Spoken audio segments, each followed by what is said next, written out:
जो चित्र आप देखते कि लोअर पीएमजी रु अनेक कांग्रेस महिला कर्मी पलैथिया बेले आउ किछि महिला कर्मी रही एबे भी बसी रही भितर जड़े आहत होती जड़े अचेत अवस्था पड़ी रही आप चित्र देखुं कि जो माने नेतृत्व नौते ता भितर ए महिला माने मध्य आग धाड़ी रे नेतृत्व नौते आ भितर जड़े अचेत होती अचेत अवस्था रे सेमती लोअर पीएमजी रे ही पड़ी रही सहित अच्छा आओ 2-3 जन सहयोगी मैंने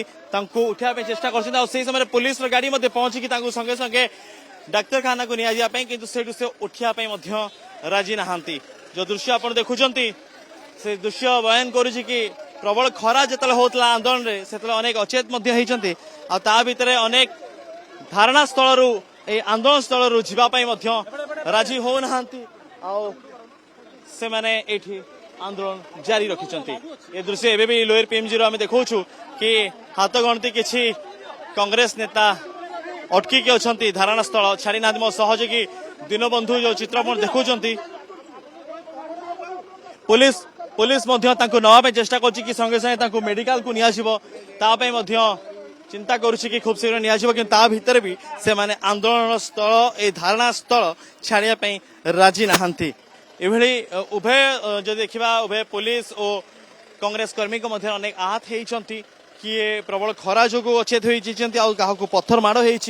किए धुआं गैस माड़ हो समय समस्या भोगी एबे पुलिस गाड़ी रे डाक्तरखाना नापी योजना करिछि कारण अवस्था एबे भी भल नहीं आहत होइछन से स्वास्थ्य भल नहीं अनेक समय धरिकी सी आंदोलन रे बसी तार प्रतिवाद पुलिस से आज्ञा लड़ाई जारी रहबो। अगर इस अपराधियों को लगाने में होता तो क्या काम होता है। यही गणतंत्र में कोई आवाज नहीं है। महिला को भी अगर ऐसे करेंगे, आज महिला का फ्रैक्चर हो गया है, आज हमारी बेहोश हो गई है, कई युवकों को अभी आप देखिए कितना चोट लगी है। ये है न्याय है? ऐसा होगा? ये कैसा कहाँ का न्याय है? आपके घर में, आप लोग के घर में महिला है, उनको सुरक्षा करने के लिए हम यहाँ पे है, यहाँ हम आए हैं आप लोगों से।